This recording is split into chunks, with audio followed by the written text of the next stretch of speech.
How often don't we hear that 97% of scientists agree that humans are the cause of climate change? That this climate change is severe, posing a great threat to our planet, and that we need a drastic reduction in our carbon dioxide emissions. All of this, and I mean all of it, is false. It's a blatant lie that 97% of scientists agree with it.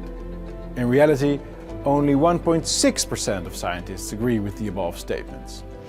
And there's an incredible diversity among climatologists, geologists, chemists, physicians and so on about the nature and causes of possible changes in the global climate. And an even greater diversity among energy experts, kinetologists and the like about the best way to move forward from where we are now. We will come to talk about the rational response to the lively and fascinating debate about planetary equilibria, but first, let us have a look at the 97 myth itself. This myth gained global traction with a tweet by Barack Obama. On May 16th, 2013, he posted, and I quote, "97% of scientists agree. Climate change is real, man-made and dangerous." With this very tweet, Obama referred to a paper published the same year by a man called John Cook. John Cook is a controversial environmental activist who runs the alarmist website Skeptical Science. In this paper, he aimed to demonstrate an overwhelming scientific consensus with the obvious intention of strengthening the environmentalist cause. To do so, he analyzed 12,000 articles published in learned journals containing the words global warming or climate change. Then he subdivided these articles into 7 different categories. The first category contained papers which explicitly stated that global warming exists and that it is at least 50% man-made. The second category contained papers which simply stated man has a role in global warming, but they did not in any way quantify that role. The third, that an increase in CO2 in general has a warming effect. The fourth category was papers which did not comment on the role of mankind at all, or which maintained that it is unclear whether man has a role in climate change or not. In the fifth category, John Cook placed the papers which suggested mankind has a minimal impact on global warming. The sixth category then was the papers which stated mankind probably does not have any effect at all on global warming. And the seventh category, finally, explicitly argued that man has less than 50% impact on the global climate.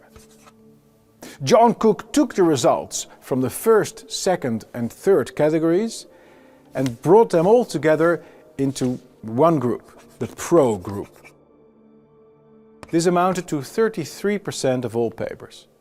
But the vast majority of papers, 67%, belonged to category 4, papers that did not comment on man's role in global warming.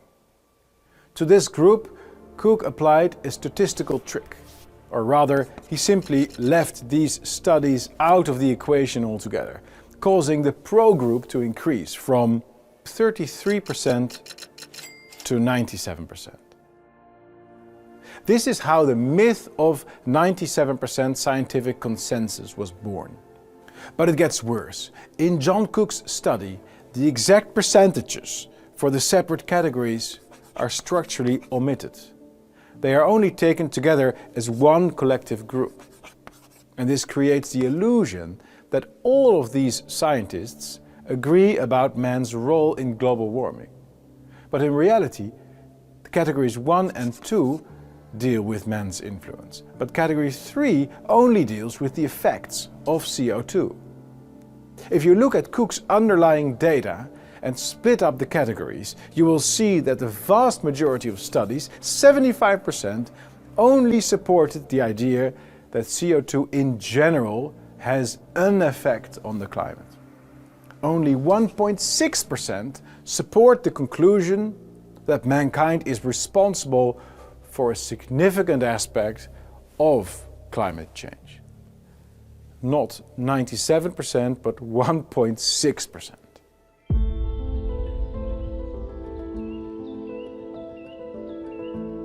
So most scientists agree that there seems to have been a slow, marginal warming trend since the 1850s.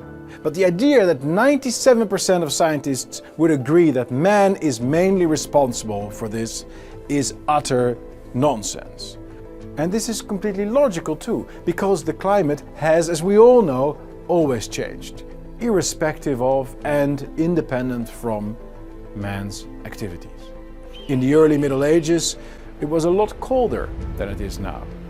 This period was followed by the era of medieval warmth, in which vineyards were cultivated in Scotland and lively settlements full of activities existed in places that are now buried by hundreds of meters of ice.